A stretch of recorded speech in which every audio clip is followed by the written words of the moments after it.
Well, hello everyone. Welcome to our webinar today with our good friends, or in association with our good friends at Dream Factory. Imi is joining from Dream Factory, who I'm sure we'll just give everyone a wave. Hi, Imi. Hope you're doing well. No, thank you so much for joining. Really looking forward to kind of going through this session with everybody today on the webinar.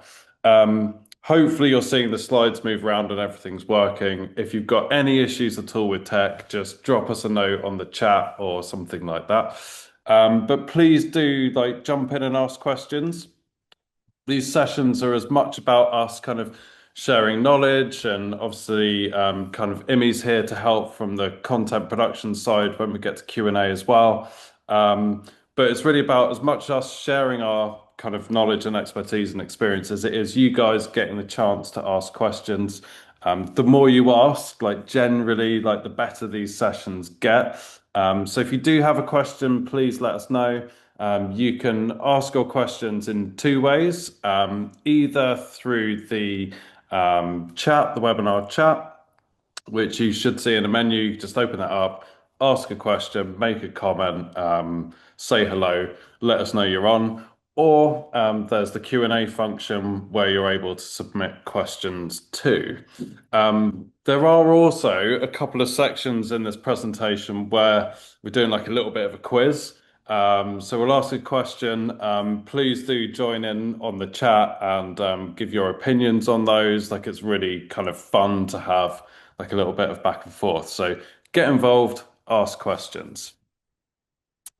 So the topic for today is really about how to maximize your content or your investment in content through using paid media, and kind of how to kind of use channels like Google Ads, YouTube ads, paid social to make sure that if you're investing in the production of content or creative, that you're getting the absolute most out of it from a promotional perspective. So we've picked kind of five quite simple, hopefully very actionable ways to maximize your investment in content. Why should you care about this? Well, I think so many people take the effort to plan content, invest in content, even if that's a time investment in content, not necessarily financial investment in content. But so many people do that with no like real plan to promote it after the fact. And I really believe, coming from a background of performance marketing, that if you put like a little bit of thought and pre kind of planning into how you're going to promote the content, even using like some simple strategies and tactics and low cost budgets if need be, you can get so much more from your investment. So if you're planning to invest in creative, if you're planning new content, absolutely make sure that you're also planning how you're going to promote it. So within this session, we're going to cover understanding KPIs for content promotion, do's and don'ts for boosting on social. We're all familiar with it, but how do you get the most from it? How to use Google Demand Gen campaigns, which is a really new, exciting development for promoting content through Google Ads. How to build assets for the future. So don't just do this as a one-off, but make sure you benefit to the maximum in the long run. How to tie in with the influencer trends and use partnership ads, and how to promote specific pieces of content like podcasts. And then at the end of the presentation, we'll have plenty of time for Q&A. So like I say, please do ask your questions either through the chat or through the Q&A. As I mentioned, we're joined today by our good friends at Dream Factory, who are an amazing London-based agency specializing in content promotion and content and creative strategy. So here are some of the clients I've worked with. Like I say, Imi's joined the webinar for the Q&A. Thank you so much for getting involved. But Dream Factory are amazing, and you should definitely go and check them out. So it doesn't have to be hard, right? If we're looking at producing content and then we're looking at promotional plans, like it doesn't have to be necessarily like a big complex process. There are some really easy ways you can use paid media to get the most from your investment. So we're kind of really focusing on these simple, actionable ways to do it. Like I said, we're going to have a little bit of a quiz, and I really hope people get involved with this on the chat. So I'm going to ask a few questions, and this is really about just giving you a sense of some easy KPIs and easy results that you can get from paid media by promoting your content. So let's have a look at promoting video, right? So does anyone know, or can anyone take a stab or a guess at what the average video view cost on Meta is? Drop your thoughts in the chat if you do. We're going to get any involvement. It's a bit early on for involvement. Someone put a number in. Anyone got an idea? Okay. So the average cost per video view on Meta is 4 cents per 2 second continuous view. Oh, we had a guess at 3. Very close. So that's the cost of a video view on Meta. So you can scale this pretty effectively. Second question, how is a view defined in ad campaigns on YouTube? So think time limits, durations, that sort of thing. Has anyone got a guess as to how a view is defined on YouTube? More than 3 seconds. Viewing for over 5 seconds. We've got some good input here. 10 seconds, 3 seconds. The answer is it's not that simple. So on YouTube, there's lots of different ways you can promote content. So there's different ad formats. So here's 3 examples: skippable in-stream ads, in-feed ads, and short ad views. And if you look at the definition of the KPIs for a view when you're running these campaigns, they're different for different ad formats. So for a skippable in-stream ad, it's either a 30-second view or a view until the end, or until a user clicks on a CTA. For in-feed ads, it's a click through on the thumbnail or an autoplay view. And for shorts, it's a 10-second view or a view to the end, or when a user clicks on the CTA. So when you're reporting back on views, it's really important to understand how these KPIs are defined within the campaign or ad format or structure that you're running. What about an average cost per email acquisition on Meta? Because we can run content to promote video views and scale up video views pretty effectively, but we can also use content to get really tangible outcomes like email acquisitions. So for a lead gen campaign on Meta, what's the average cost per email acquisition?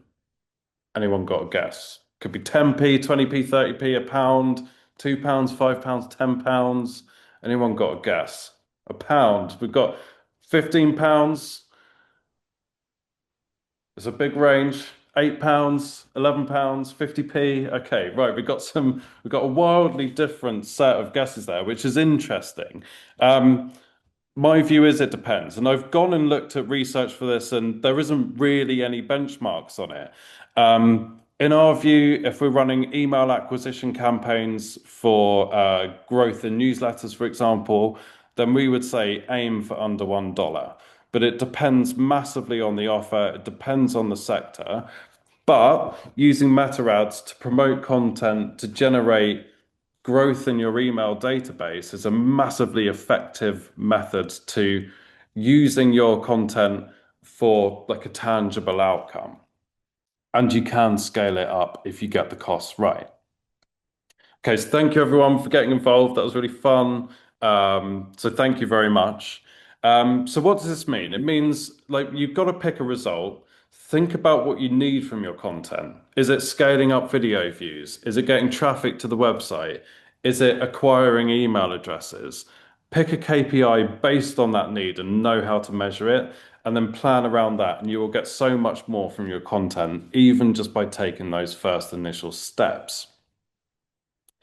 So let's move on to like the nitty gritty of what you can and can't do and some advice and recommendations. Now, the first step, I think the first thing that anyone really thinks about when they're running content and trying to promote it is social boosting. So everyone's probably familiar with this type of action. So, if you posted anything on Instagram from a business page, you'll have seen blue boost button. There's lots of similar kind of options on different platforms like LinkedIn and TikTok. This does make it very, very easy to promote your content to a much larger audience than your organic audience. However, it's not always the best option. The reason it's not the best option is that it does limit you. So when you go through the boost functionality compared to running a standard ad campaign, typically you're getting quite a limited set of options to run your promotions through. So it's easy, it's simple, it's quite fast, but it's not always the best option. So what I would always recommend is if you're trying to boost a post that already exists, or boost an organic post, instead of using the blue boost button, for example, on Instagram, go and build your own campaign. So go into your ads manager, set up a campaign shell, build an ad set with the targeting that you want, because you'll get all the options that way with the placements that you want and your controls, and build a campaign that way, and then use the post, the organic post, as your ad creative. Does the same job. Essentially, you're promoting the post, but you get far more control and far more options. So if you're going to go down the route of social boosting, definitely consider doing it this way. So you get more control, like I said. You get the standard kind of ad set functionality from a targeting perspective, an exclusions perspective, and you also get more detailed reporting. So if you're investing heavily in this type of activity in any way, definitely go down this route if you've been relying on the blue boost buttons. But it's an effective way of kind of promoting content and growing your audience. KPIs for boosting, again, don't just go into it blindly. So don't push the boost button and just get more results. Like, think about what type of results you want. Like, is it engagement that you're after? If so, measure a cost per engagement. Is it growing your audience through more followers? Is it a cost per video view? Is it traffic to the site? Is it like the general halo effect that this type of activity brings? But before you start boosting the content, always think about kind of that key, what are we actually trying to achieve here, and what's the best KPI for measuring that activity with? Okay, so that's boosting. Let's talk a little bit about Google Demand Gen, which I think is a really exciting development on the Google Ads platform and product. I'll tell you a little bit about why. So what is Google Demand Gen first off? Well, Google Demand Gen is a campaign type that is available to Google Ads advertisers, and it allows the promotion of content across the multiple platforms like YouTube, Google Discover, the Google Display Network, and Gmail. So it makes it very easy to promote your content across multiple platforms. Or you can take segments of that and only run your ads on specific platforms like YouTube, or do a Gmail specific campaign, or however you wish. So it just gives us kind of some good options for promoting content. What I think is really exciting about Google Demand Gen is that it's opened up YouTube Shorts as an ad placement. So not only can we now, or previously you could run kind of the skippable ads and the main kind of YouTube ad formats. However, now with the development of Google Demand Gen, we can use YouTube Shorts as an ad placement. So actually kind of creating short type content and using that to promote and grow your audience on YouTube is really, really easy and straightforward now. So what you have to do when you're setting up the platform or the channel or the campaign rather, just make sure you select YouTube and then select YouTube Shorts and then deselect the other options. And that means that your campaign will be focused on YouTube Shorts only. One thing that we've found to be very effective with YouTube Shorts is using that ad placement for subscriber growth. So essentially what you do is you set up a YouTube Short ad, going through the selection that we went through on the last slide, tie your CTAs into subscriptions, add your channel link, as the landing page URL, the final URL. And if you do that with this parameter on the end, it will take the user straight to a subscribe button rather than to the channel itself. So if you're trying to grow subscribers on YouTube, YouTube Shorts is a cost-effective placement, and you can customize it to be really heavily focused on subscriptions as an action. So really, really good way of doing it. This is for a legal client of ours. They were trying to grow their YouTube channel. They were posting regular shorts, really, really good content. And the spend on this campaign was just over $4,500. So not an enormous amount. But from that, they gained 12,516 subscribers at a rate of 36 cents per subscriber. That was using Google Demand Gen, YouTube Shorts as the placement, promoting the content that already existed, and getting a significant subscriber growth off the back of it. So when you're running ads on YouTube, if your goal is promotions or promoting the content and getting more views, then you need to be really careful with the type of ad or the ad format you run. And this is a screenshot here of the different options you have when you're setting up the campaign. And you can see that there's a lot here. So there's different types of ads. So there's the skippable in-stream ads, there's non-skippable in-stream ads that we've all seen in and out of the videos we watch. In-feed video ads are much more kind of like promoted, suggested videos, really good for views. Bumper ads, which sit around videos, masthead ads, and YouTube short ads. Some are going to be great at driving action, and some are going to be great at boosting view numbers, and some are going to be great at boosting subscriber numbers. So you've got to be quite careful with what you select and what you don't run and what you do run when you're working on YouTube, depending on your goal. So KPIs, again, it depends what you're trying to achieve, but look at KPIs like cost per view, cost per completed view, which is a full view, or a cost per subscriber. I would always steer away from things like impressions and reach because they don't really give you any meaningful insight into how the campaign's performed. So what do we need from the content? What do we think we can achieve from the content? And what are we going to measure to understand how successful this work has been? All right, this is a really big point. Now, if you're using paid media to promote your content to a wider audience, get more reach, I think this is really key. So don't just run the campaigns as a one-off, but think about how you might be able to build something for the future. So don't just leave the opportunity on the table. I think half of the battle when we're talking about things like awareness building is that metrics can get really vague. So consider what your business can actually get out of this activity as a tangible outcome rather than just the pure awareness. For example, if we're running video content on Meta to boost views or grow our view numbers, then we can build retargeting audiences based off those views. And we can be quite granular here, right? So we can set up an audience of people who have viewed at least 3 seconds, at least 10 seconds, viewed 50% of the video, viewed the full video, depending on how qualified we want to be.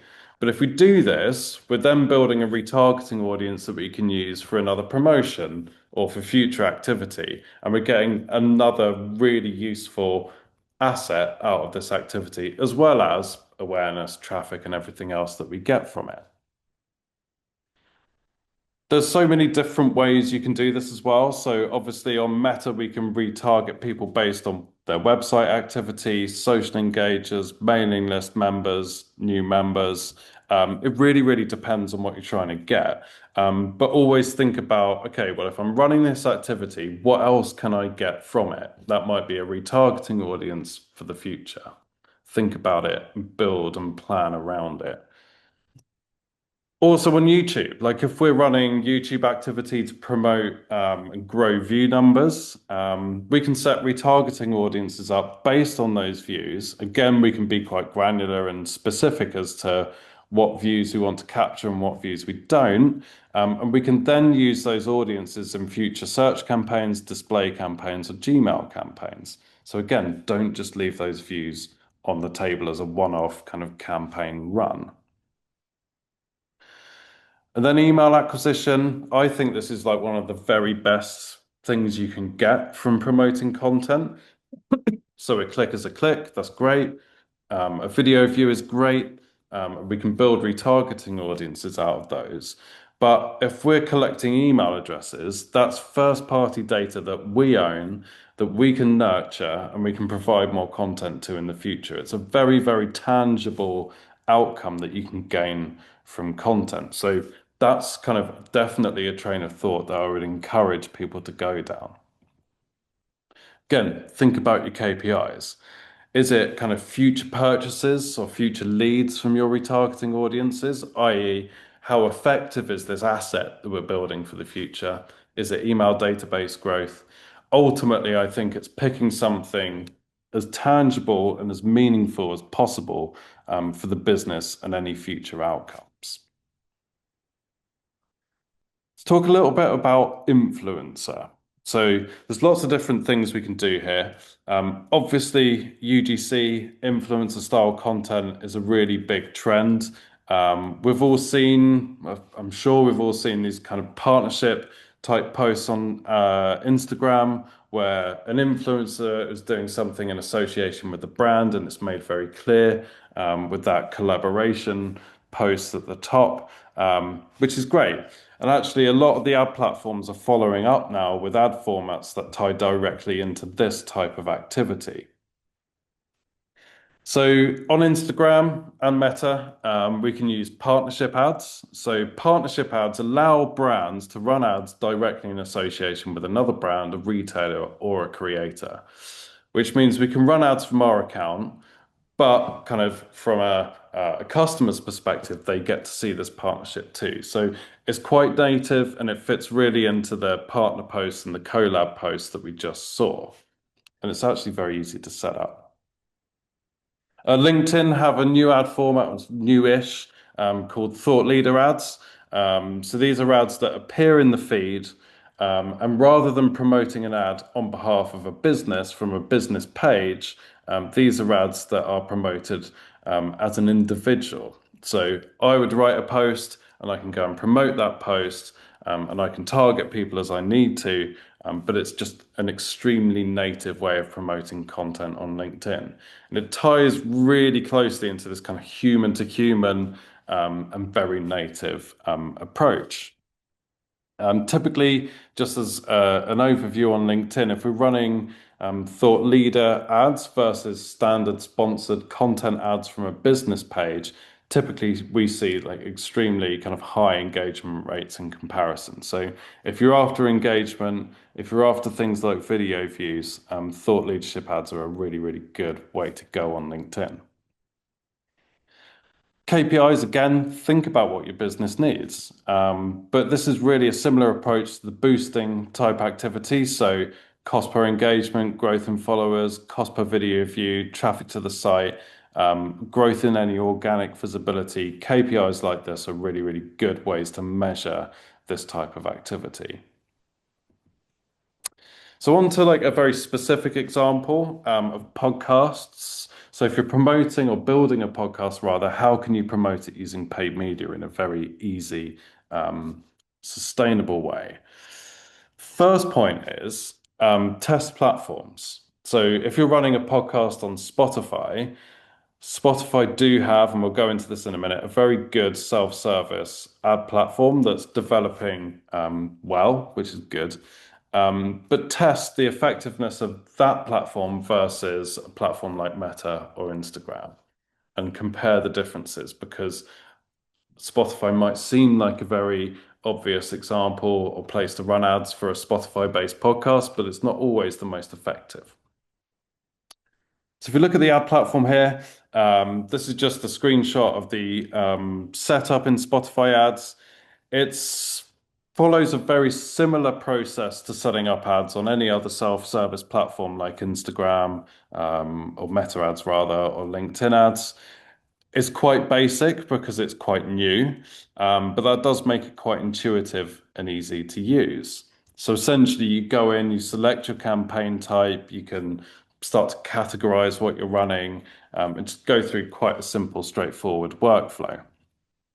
The targeting, however, is generally quite limited on Spotify, and that ranges from basic demographics, basic interests in other listening behavior, contextual targeting, and now lookalike audiences based on your current podcast audience. So there are options. This is developing all the time, so I'm sure this will develop out further as we go. But the options are good, but they are a little bit more limited compared to a platform like Meta. One of the really cool things on Spotify ads, though, is that they will help you create audio ads, and they are quite good.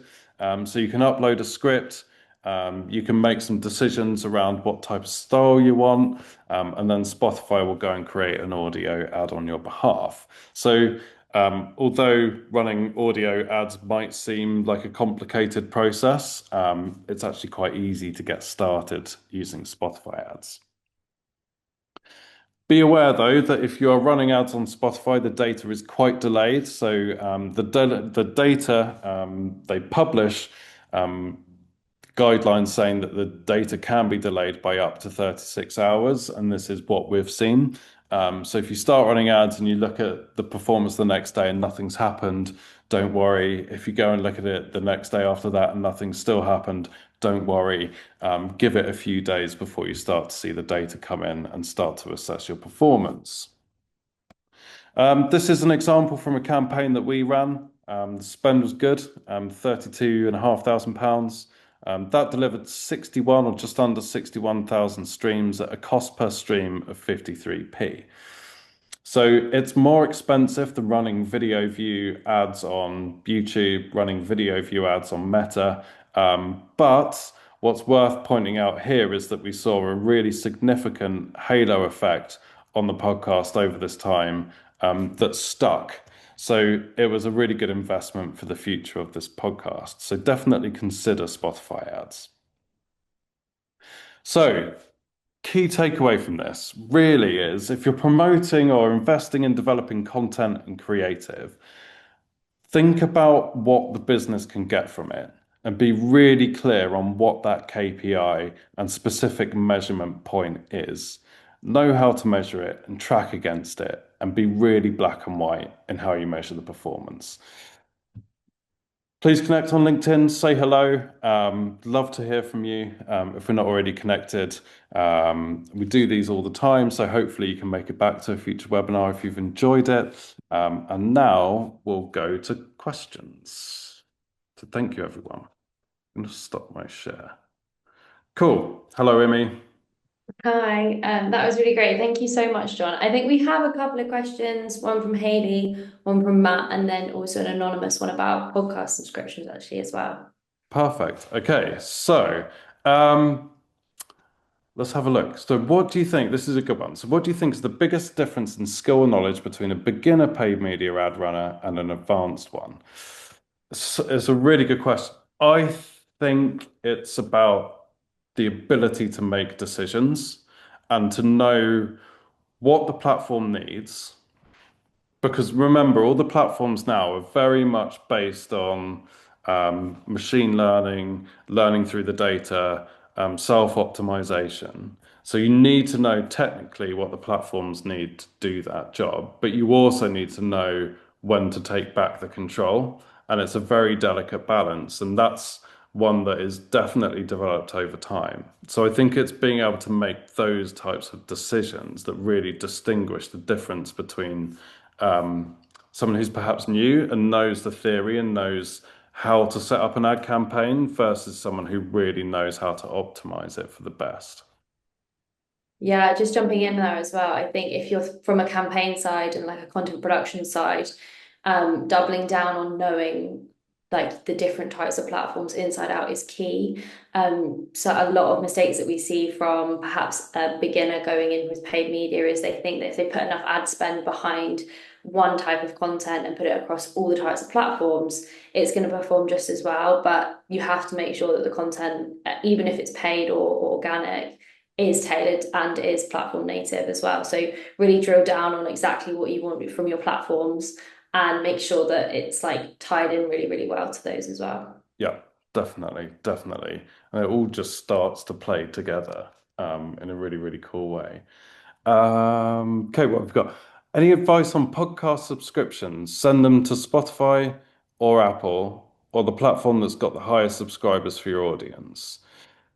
So again, really good question. One thing you can do if you're running campaigns and you have a good presence on both is to separate those campaigns by device, taking the assumption that anyone on an Apple device is probably going to be listening to Apple Podcasts and anyone on an Android might not be.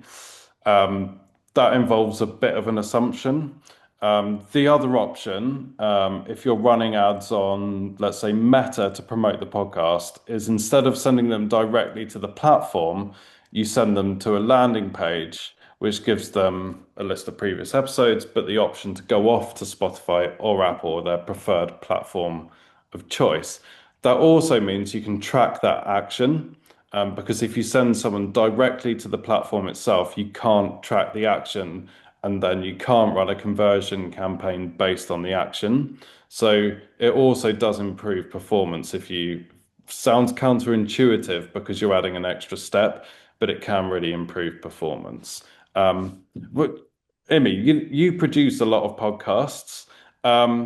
Do you find that there's much preference, Spotify, Apple, from a production point of view, or people just everyone's doing both, or what's your experience there? Yeah, I think it's probably a really frustrating answer, but it's definitely horses for courses. Different people perform on different platforms.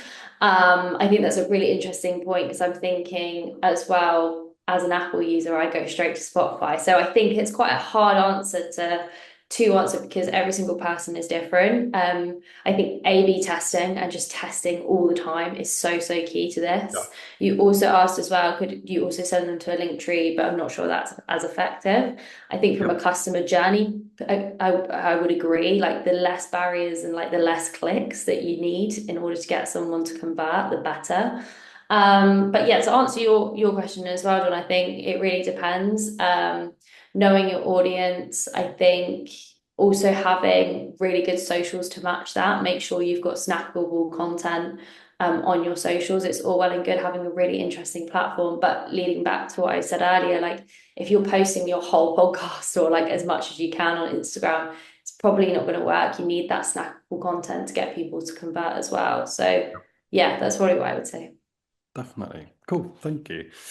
Um, Hallie, do you think ER is important on YouTube? I assume you mean engagement rate and not the drama series. Um, yeah, I think so. Like if that's what you're aiming for, yes. Although I would usually try and personally, I would aim for subscriptions. Thanks for clarifying, Alex. I personally, I would aim for like subscriptions or something that I can keep, quote unquote, in the future. But yeah, if engagement is what you need, engagement rate is a great KPI. Yeah, absolutely. Hope that answered your question, Hallie. What else have we got? Is AI search ready in Google?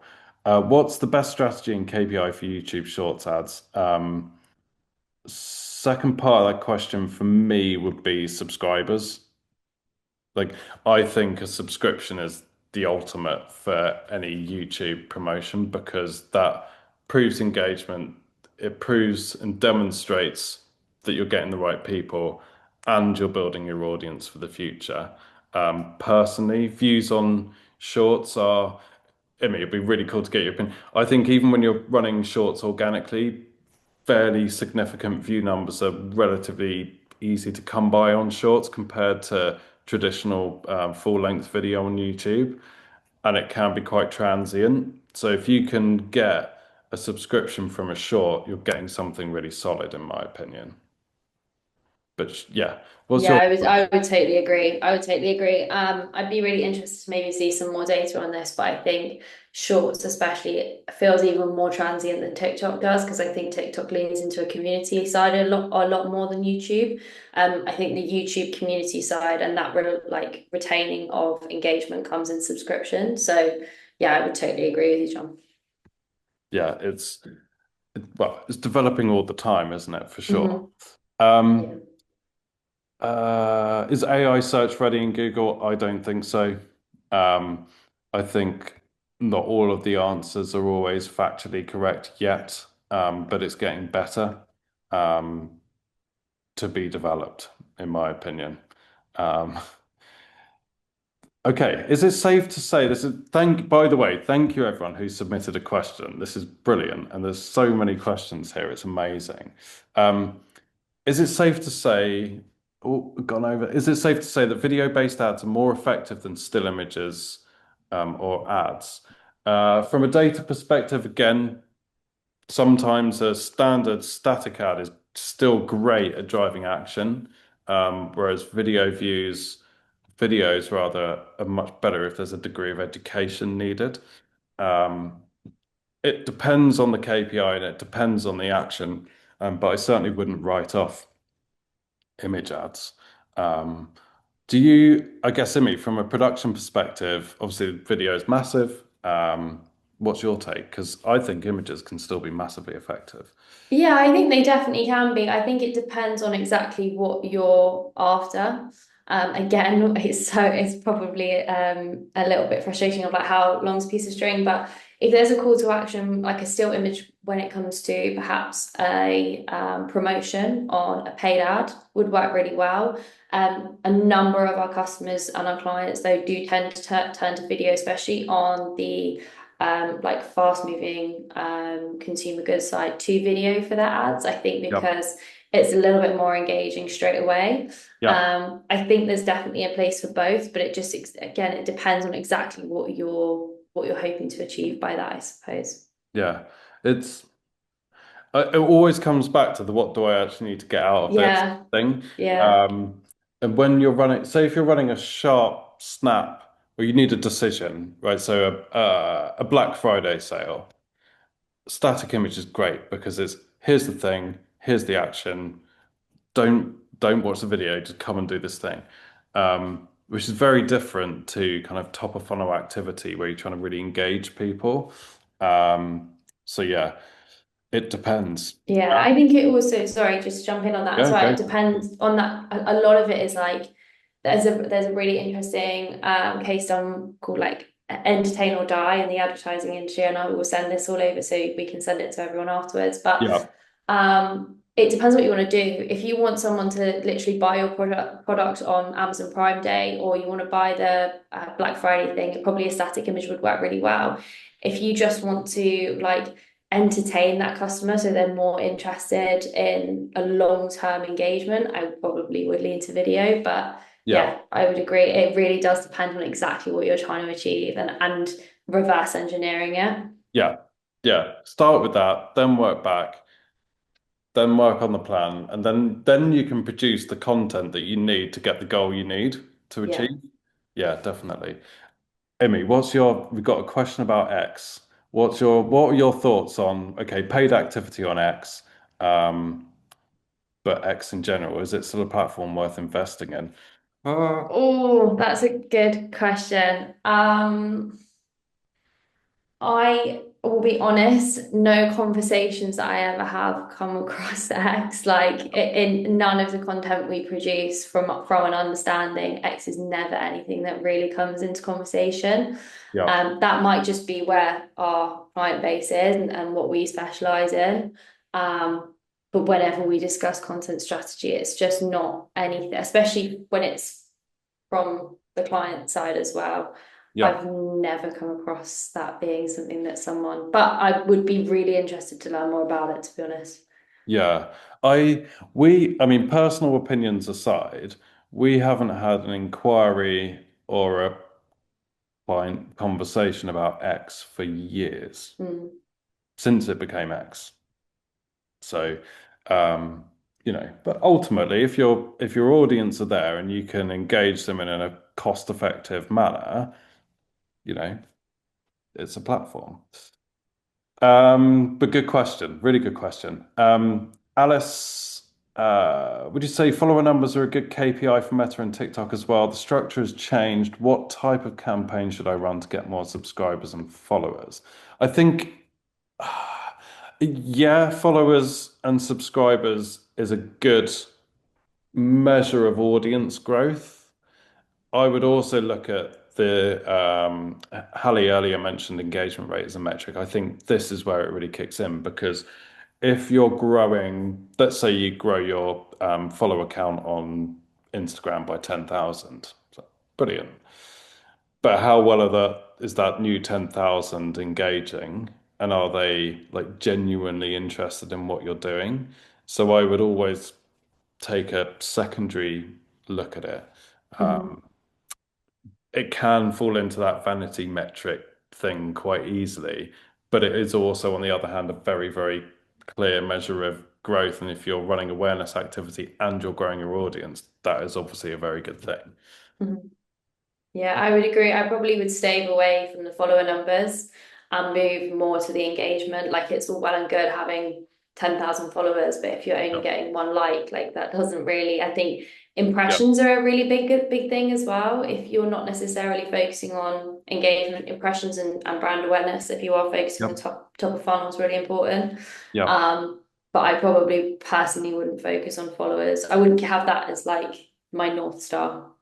Yeah, I think a subscriber on YouTube is a bigger deal than a follower on Instagram. I would agree. Yeah, I Um, would. again, we keeps it depends. Sorry, Alice. Hopefully that answers your question. Have we got a couple more here? I Uh, think Hallie had one as well about shorts. yeah. What type of content would you recommend? Would you say that TikTok style content is relevant? I'd say from my observations, that style of content is more effective in shorts compared to taking what you've done on full length and making a short from the full length. If that makes sense, it's much more in tune with that style of content than your traditional YouTube, in my experience. And also running kind of ad campaigns, the content that is a little bit more in that direction does do better. So I would say yes. Um, but slightly different. I don't know. Imi, what's your view? Like, I guess when you're working with clients on the production side, and if they're coming to you with a brief that says we want to run something on TikTok and Shorts, are you using the same content, slightly tweaked content, taking a totally different approach from a organic or production point of view? What's your take? Yeah, I think it's interesting because it's seen a shift. We've definitely seen on TikTok as well. People are like it's short form. You've got to grab people in like the first sort of two to 7 seconds on TikTok and things like that. But on the flip side, on as a polarity, we're now seeing on TikTok people really kind of sitting in for 10 minutes at a time now. Which is really interesting. I would say if you are looking to do shorts and you're also doing TikTok style, absolutely crack on. Like if you've got the time to experiment, I would give it a go. One thing we see that's really popular is people um, making content now specifically for TikTok and shorts rather than actually doing long form. So people coming in and pretending they might be on a podcast when they're not, just because Yeah, it's so much more engaging and it yeah, gets people where and it gets people interested. And people are like, wait, where's the actual podcast for this? And we're like, oh, sorry, it doesn't exist. But it's just kind of going back to that whole thing. It's horse courses like yes, to answer your question directly, I would say try the TikTok style, but don't be afraid to experiment with that as well and see what long form. I've got some really good examples. I can't remember, I can see her face, but I can't remember her name as an influencer, but I'll send it to John afterwards as well to send to everyone. She's really started leaning into long form on TikTok and it's performing really well. She that's does this interesting. kind of she does these paid partnerships and she pretends to be this like sort of cringe female lead in the rom-coms that we all knew and loved in the 90s and noughties. And she's done now paid collaborations with Acne Studios and Gucci. And the way they've done that on this long form content on TikTok, I think is a really interesting thing to explore. So I'll send some examples afterwards. Cool. That'd be really interesting. But I think it's just figuring out the right style that fits, isn't it? Hmm. Ultimately. Harv, any thoughts on Reddit as a channel to promote content, i.e., a podcast? Um, I've over the years seen content explode directly from Reddit organically, but have always struggled a bit from an ads perspective. Like we haven't done a massive amount of it. I think it is definitely an underutilized platform from an ads perspective, but have always struggled a little bit with it. Um, but from an organic perspective, I've seen content just go absolutely bonkers because it's been picked up on a popular subreddit. So yes, but probably, in my opinion, more so from an organic perspective. But I mean, I love Reddit. Um, Harv, can you? Yes, I can. If you drop us a note, Harv, would love to have a chat. Um, Alice, so what's the best, Isabella, sorry, what's the best way to boost real engagement on Instagram? Um, I think you mean real as in reels, not genuine engagement, but I might be wrong. Um, I think it's running. Do you remember that example at the beginning about not just using the boost button, but setting up campaigns in your ad account and then using that content to run as Oh, ads? Oh, like no. genuine. Sorry. Yeah. Okay. Right. Sorry, Isabella. Um, I think you got to test and you got to test. You've got to try and work out what KPI is going to give you a view on. Um, like longer lasting engagement. And I think, and it's hard to measure, but I think the halo effect, talk about the halo effect, is a good measure of this. So it's very easy on Instagram to run a campaign, get loads of engagement, get loads of likes, then you turn it off and you're actually no better for it. It's very easy to do that. I think what in my mind defines genuine engagement is, are you getting comments? Because if you're getting comments, to me, that's much more showing much more genuine interest than a like, for example. Is your follower growth going up?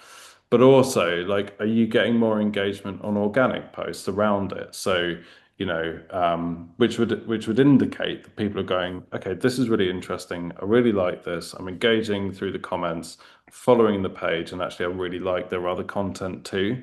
So if you're seeing growth outside of the paid activity, to me, that indicates it's genuine engagement and you're definitely on the right path. That's my view anyway. Yeah, I'd agree. I think from the boosting real engagement, I think organic probably is a bit of a better like emotional test. Someone to check out, and my answer would be entertain. Make it as Yeah. entertaining as and valuable as possible. Is it going to be visually engaging? Is it going to make someone laugh?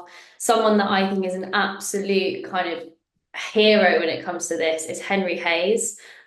He does some amazing work. He works for Passion Fruit, their marketing services, and he hardly ever actually talks about the business, but you know exactly what Passion Fruit do because Henry is so engaging and he's built this personal brand of being able to laugh at himself. And I would definitely recommend checking that out. I think he's really cracked the code of that real engagement. His organic creations are always going viral. He's recently got like 3,000 likes on a LinkedIn video style that he did. So I think, yeah, that would definitely be something to check out. Entertaining, but make it entertaining.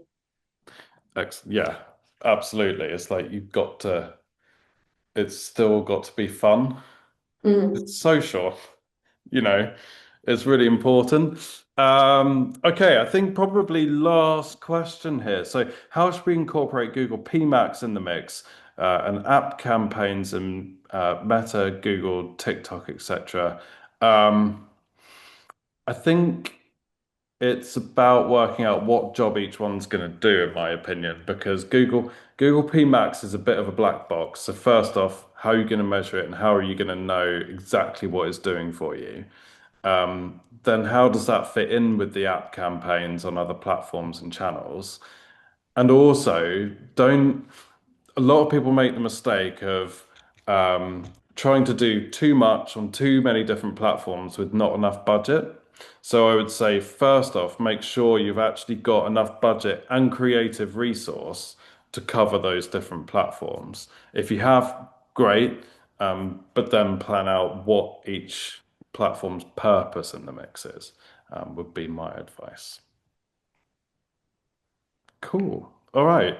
Well, look, thank you so much to everyone for joining in. Thank you, everyone who submitted a question and got involved. That was really, really good fun. I hope we managed to answer your questions. Do come and check us out, Overdrive Digital. Connect with me on LinkedIn, John Quinton. Definitely go and check out Dream Factory because they're unbelievably brilliant. Connect with Imi on LinkedIn and all that type of stuff too. And if you've got any questions, drop us a note, send us an email, say hello, and hopefully we'll see you on the next one. But yeah, thank you so much, everyone. Thank you so much. Thank you, John. All right, take care, everyone. Bye bye.